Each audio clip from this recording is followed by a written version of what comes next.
In the 1950s, Yallourn, in Victoria's Latrobe Valley, was held up as one of the best planned towns in Australia. It was a garden town built by the state, with a hospital, a technical school, a theatre, an Olympic-sized swimming pool, and 5,000 people living in it.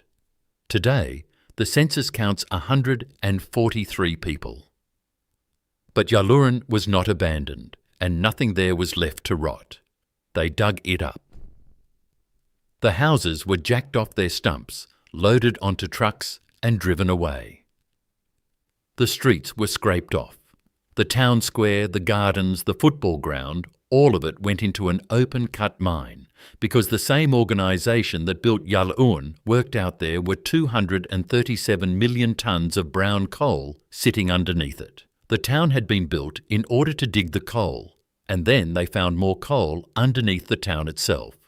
Before we go any further, if you want to keep these stories alive, I've created a book with the complete Australian lost factories, the workers, the gates, the Australian maid, all gone.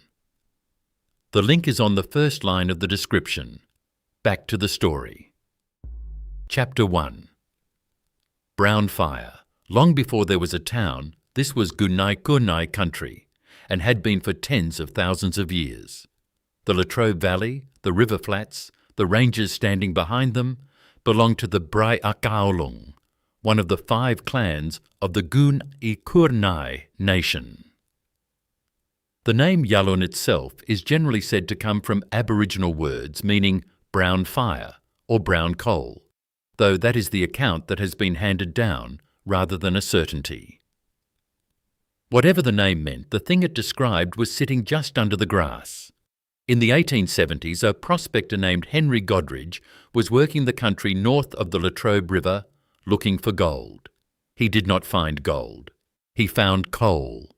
Brown coal, in a seam so enormous and so close to the surface that you could open it with a shovel and keep digging for a lifetime.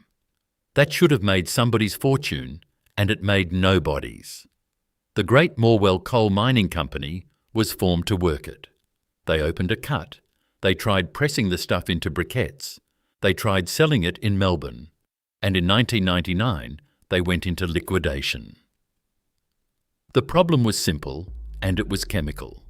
Latrobe Valley brown coal is roughly 2/3 water. Set light to it as it comes out of the ground, and it will not burn properly. It steams. It smoulders. It defeats you. A few dozen people stayed on anyway, at a settlement they gave the least romantic name in Australian history. Brown coal mine. Not a township, not a village, just the thing that was there, used as an address. Huts made of flattened kerosene tins and packing cases. That was the sum total of human habitation on this ground. You have to understand what this country looked like before any of it happened. This is not the picturesque part of Gippsland. It is flat to gently rolling, cleared scrub and swamp on the river flats, hot and dry in summer, cold and grey in winter, with the Strzelecki Ranges standing off to the south. There was a railway line through it, running east from Melbourne towards Sale, and a scatter of dairy farms. It was the sort of place people passed through on the way to somewhere with better soil. And all the while, the colony of Victoria ran on somebody else's fuel. Every train, every factory, every electric light in Melbourne burned black coal railed and shipped down from the Hunter Valley in New South Wales. Victoria had the biggest energy reserve in the country, lying under a paddock in Gippsland, and it could not use a shovelful of it. Then in 1916, in the middle of a world war, the New South Wales coalfields went out on strike and Melbourne began to go dark. There is no better illustration of the problem than that. A state with more accessible fuel under it than almost anywhere in the country was rationing electricity because of an industrial dispute the better part of 1,000 kilometres away, in another jurisdiction entirely. Chapter 2. The General. The Victorian Mines Department did something desperate. It reopened the abandoned Morwell pit, dug out the coal nobody could burn properly, and railed it to Melbourne as emergency fuel. It was a stopgap and everyone knew it. But it made a point that could no longer be avoided.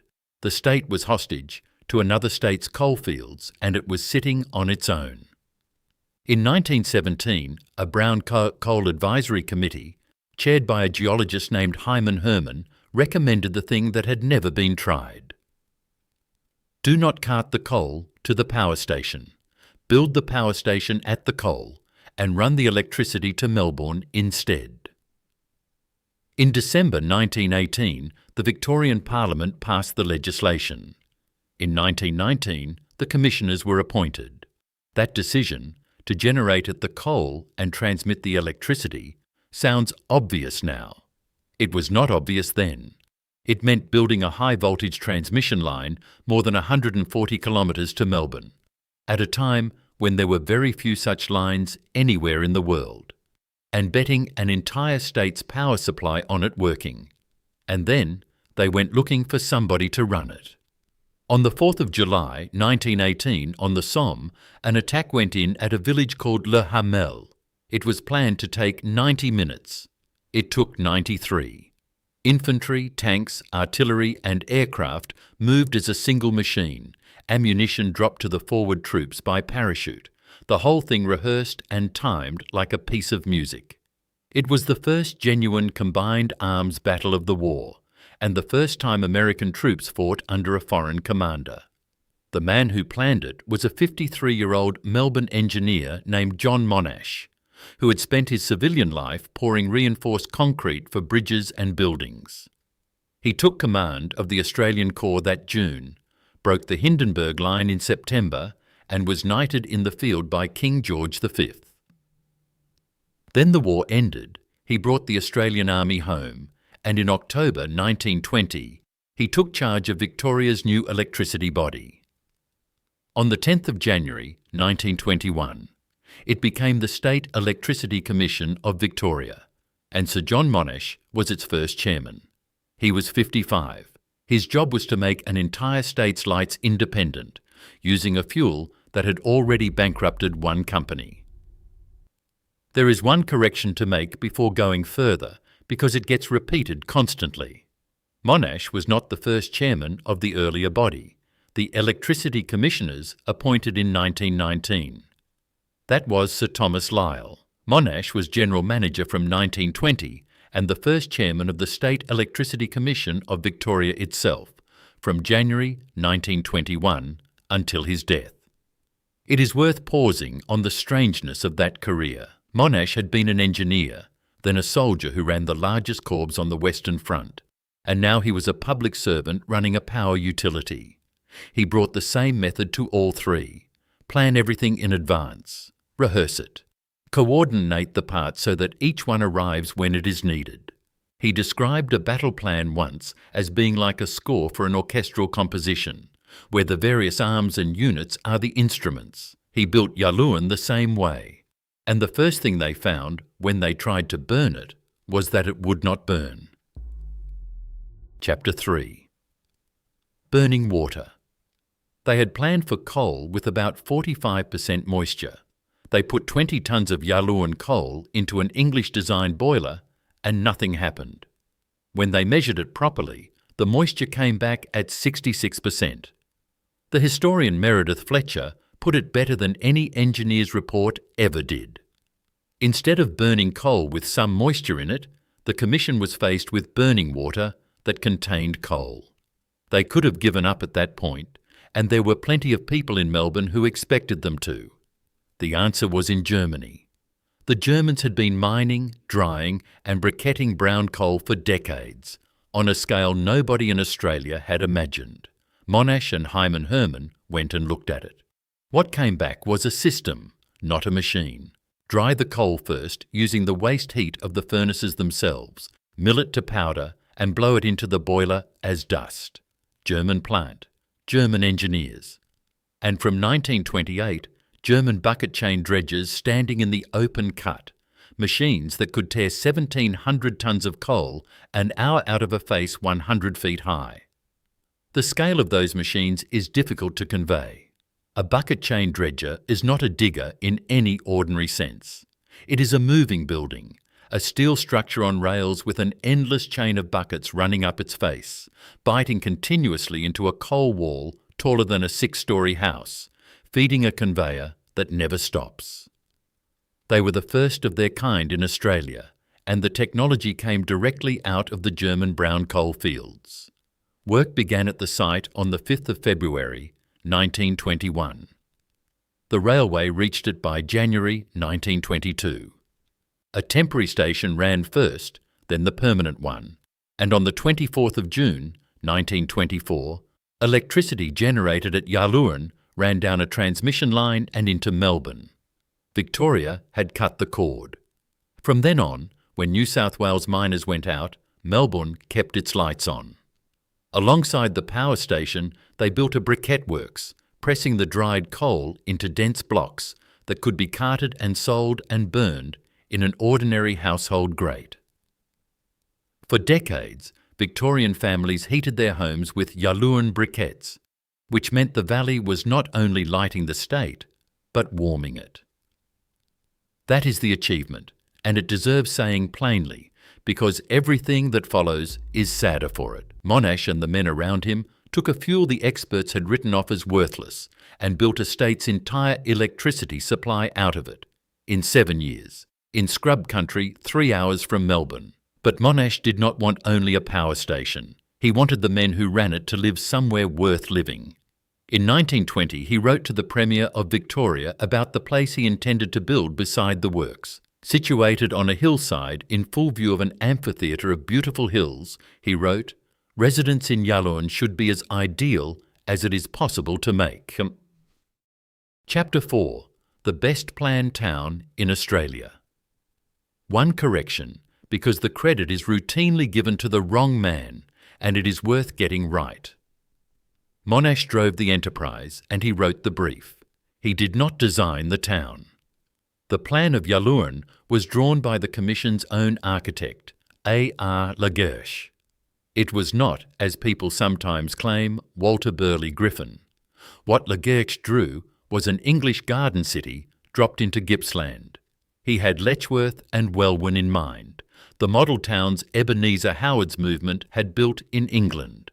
And the shape he gave Yallourn came straight out of them. A formal town square at the centre beside the shops, because a town needs somewhere that is nobody's property and everybody's. A broad avenue running down to the railway station with parkland on either side, so that the first thing a visitor saw stepping off a train was grass and trees rather than the works. And a green belt of native bush, sporting grounds and reserves wrapped right around the outside so the town never sprawled.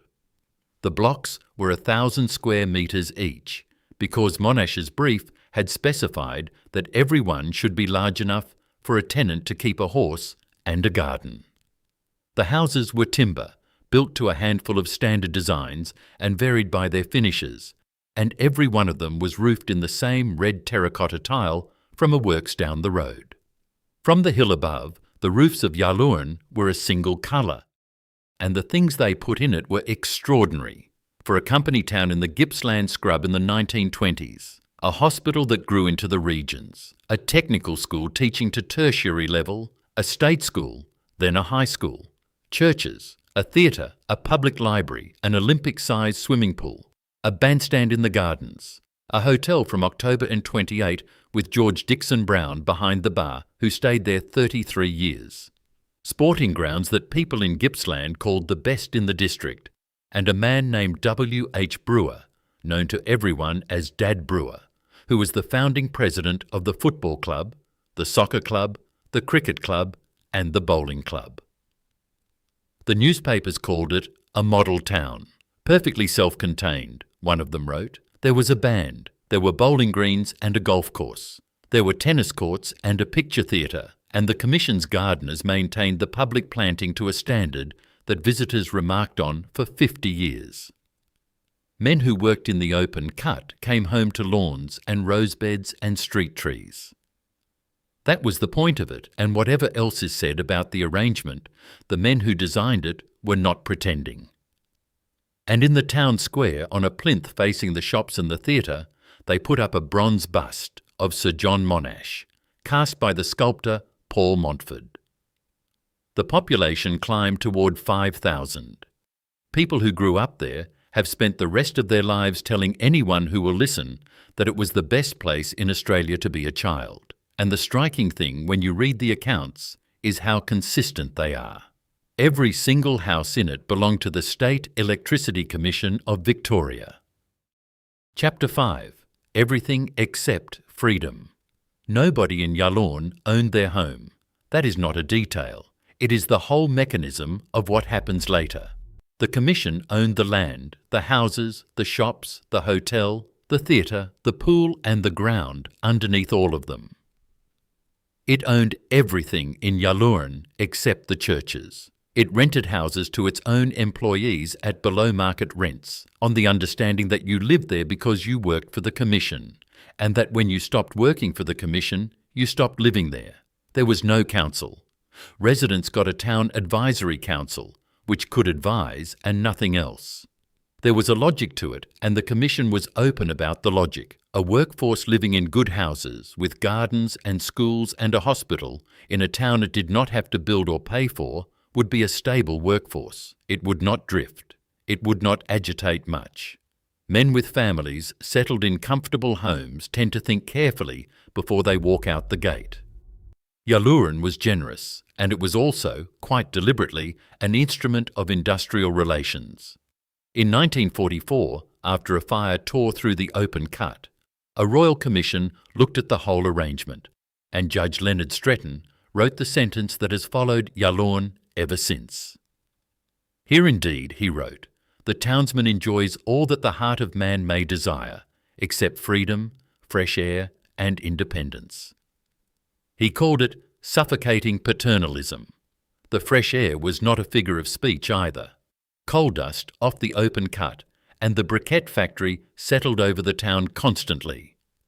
It got into the washing on the line and into food on the table, and people developed a habit of half closing their eyes against it that they called the Yallourn squint. The dust was not merely a nuisance either. Roof cavities had to be vacuumed out, because coal dust accumulating in a ceiling space above a wooden house is a fire risk, and the Commission sent men around to do it. Archie Robertson, who taught English at the technical school for 22 years, wrote a verse about it that the town remembered. Yallourn's a modern town, but too far from the city. The coal dust gets us down and leaves our laundry gritty. So there were two things wrong with Yallourn, and almost nobody was talking about either of them. The first was in a filing cabinet. In 1928, a boring survey went down through the land the Commission had set aside for future housing, and came back with a result that was recorded and then left alone. Part of the town was sitting directly on top of winnable coal. The second was the arrangement itself. The two things that made Yallourn wonderful, that the Commission built it and that the Commission owned it, were exactly the two things that would one day make it impossible for anybody living there to save. It took 33 years for anyone to act on that survey. In the meantime, Yallourn kept the lights on through a world war. Chapter 6. 67%. By 1941 and 1942, 67% of all the electrical energy used in the state of Victoria was being generated at Yallourn. That figure is the answer to why the town existed. Every munitions factory in Victoria, every aircraft component works, every foundry turning out war material, and every farm on the newly extended country grid was running on power made from a coal that a generation earlier had bankrupted the men who tried to sell it. The briquette factory ran 24 hours a day. The Commission's own workshops turned to making war equipment, and all of it was done with a reduced workforce, because a steady stream of men had gone into uniform. It also made Yallourn one of the most strategically important square miles in Australia, and the authorities treated it accordingly. A prohibited area for aircraft was declared for 5 miles around the open cut.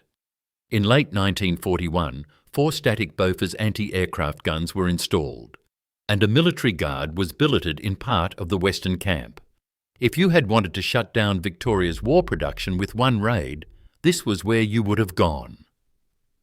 Each of those gun positions needed something like 90 men to crew it properly, and finding 90 men in wartime Gippsland was its own problem. The Army and the Volunteer Defence Corps, between them, struggled to keep the batteries staffed. The bombers never came. The fire did. On the 14th of February 1944, a bushfire moving through Gippsland reached Yallourn and set the open cut alight. A coal seam on fire is not a fire that can be beaten out. The coal burned for days. The fire scorched the walls of the hospital while patients were being carried out. Rail trucks loaded with briquettes burned in the sidings. Coal supply was not properly restored until May, and in the meantime, the Commission fell back on the old workings at Yallourn North, the very pit that had failed in 1899. Melbourne went on to electricity restrictions, though only for 8 working days. Then the war ended and the town filled up with strangers. They came out of the wreckage of Europe. Displaced persons first, then Poles, Ukrainians, Latvians, Lithuanians, Estonians, Dutch, Germans, Italians and Maltese, into the camps and hostels ringing the site. The men who lived there called it Little Europe. They came to dig the coal and run the stations, and their children went to the Yallourn schools and played on Dad Brewer's football ground.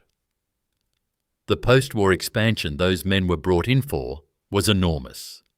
In 1947, the Commission unveiled a plan for the whole valley, a second open cut at Morwell, new briquette factories, and a run of new power stations at Yallourn itself. Yallourn C came on in 1954, Yallourn D in 1957, Yallourn E in 1961.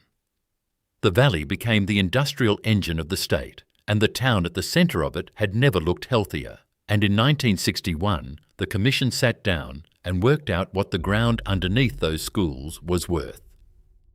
Chapter 7. The Death Knell. Brigadier John Field had been General Superintendent at Yallourn since 1951, and for most of that time he had been arguing the opposite case. Field's recommendation, put repeatedly from 1952 onward, was that the Commission should sell the houses to the people living in them, hand over the roads and the parks, and let Yallourn become an ordinary Victorian town with its own council and its own ratepayers. In February 1961, he was told confidentially that the Commission would consider it, and then his position reversed. The reason was the coal. The seam under the town was estimated at 237 million tonnes, and by the late 1950s, the Commission's forward projections for Victorian electricity demand were climbing steeply enough that every tonne of good coal in the valley was being counted. Set against the total reserves of the Latrobe Valley, that was a small fraction, and on its own it would never have justified anything. But it was better coal than most of what lay around it, and the argument that carried was about quality rather than quantity. The experience of recent years, the reasoning ran, indicated the need to consider the quality of the deposits much more than the quantity. In October 1961, the Commission's position went to the Town Advisory Council and then to the press. The coal under Yallourn should be won from about 1995 onwards, and the ultimate abandonment of the town should be considered. The Morwell Advertiser put it on the front page under 4 words that the district never forgot. Yallourn stunned by death knell. Shock and horror, the paper reported, was the reaction of Yallourn to the death sentence pronounced by the Commission on Friday night. 1995 sounded a long way off in 1961, and for a while people told themselves it was somebody else's problem, a thing that would happen to their children rather than to them. Then it accelerated. In 1968, the Commission resolved that the town would be demolished for mining. In 1969, it announced Yallourn W, a new station on a new site, and in doing so moved the town's clock forward by more than 20 years. In 1970, a parliamentary public works inquiry examined the question and endorsed the demolition. That matters because it means this was not simply a corporation acting alone. The elected Parliament of Victoria looked at the proposal to erase a town of several thousand people and agreed with it. And somewhere in those years, the Commission began saying something new about the place it had built, that Yallourn had always been meant to be a temporary town, that everyone had understood this from the beginning. The historians who have gone through the records dispute it, and the record of what was built there disputes it too. You do not put a hospital, a technical school, and an Olympic pool into a town you intend to knock down. The people who lived there did not accept any of it, and they fought it for most of a decade. Chapter 8. Born to Die. The Save Yallourn campaign ran through the 1970s, and it was neither quiet nor polite. There were petitions, public meetings, letters, deputations, and marches. What made it unusual, and what makes it worth remembering, is who was doing it. These were not activists who had come in from outside. They were Commission employees. Power station operators, dredger drivers, briquette workers, their wives and their children, campaigning in public against the organisation that paid their wages and owned the roof over their heads. Every letter to the paper carried a professional risk. Residents went looking for a green ban, the tactic the Builders Labourers Federation had used in Sydney to stop the demolition of buildings that unions decided were worth keeping. It was sought and it was overruled. Ted Hopkins, a former Carlton footballer then living at Moe, built protest costumes for the campaign. One of them was a papier-mâché figure of Bernie Briquette, the Commission's own cheerful cartoon mascot, the smiling character it had used for years to sell brown coal to Victorian households, now carried through the streets by the people the Commission was evicting. Turning an institution's own advertising back on it is a very Australian form of protest, and it was about as much leverage as anybody in Yallourn had. And then there is the strangest artefact in this entire story. In 1974, the State Electricity Commission of Victoria made a film about the town it was destroying. It was called Born to Die. In it, the residents of Yallourn look directly into the Commission's own camera and argue for their homes. It's not born to die, one of them says. It's born to live, and it's living now. Isn't this a town worth keeping? The organisation filmed its own people making the case against it, and then went ahead. There is no equivalent to that anywhere else in Australian industrial history. A government utility, at its own expense, documented the community it had built, pleading not to be erased, and preserved the footage. They lost, and it is worth being precise about why, because it was not for want of effort or sympathy. They lost because of something written into the town's foundations in 1921. Every one of those people was a tenant of the organisation they were arguing with. There was no title to defend, no land to refuse to sell, no property right anywhere in the town that a resident could stand on. The houses they were fighting for belonged to the body that wanted them gone. There was one more argument the residents made, and it was the practical one. Moving a whole town costs money. Building new houses somewhere else costs money. The coal, they said, was not going anywhere, and the seam under Yallourn was a small fraction of what the valley held. Take the rest first. It did not prevail. Prue McGoldrick, who wrote the town's history, described what the last years looked like. The town was dying, she wrote, but with dignity. Well-tended gardens and tidy streets showed pride in its appearance to the end. In 1975, the trucks arrived. Chapter 9.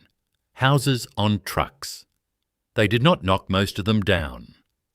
The houses of Yallourn were timber-framed, and the Commission owned them, so the Commission sold them. Crews went in, jacked each house off its stumps, slid a trailer underneath, and drove it out of town.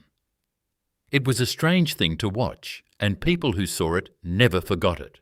A weatherboard house with its curtains still in the windows, moving down a Gippsland road at walking pace behind a truck. They went to Newborough to Moe, to Morwell, to Traralgon, to Yallourn North. They were re-stumped, reclad, repainted and sold to families who had never heard of the town they came from.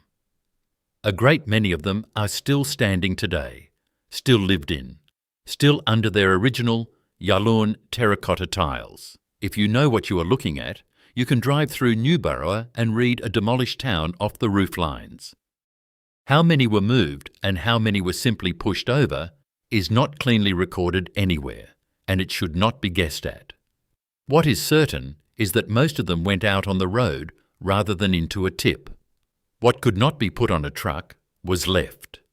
The parks, the gardens people had spent 50 years making, Dad Brewer's sporting grounds, the pool, the square, the hospital, the technical school, the theatre and the library, all of them built to last a century, came down inside a decade.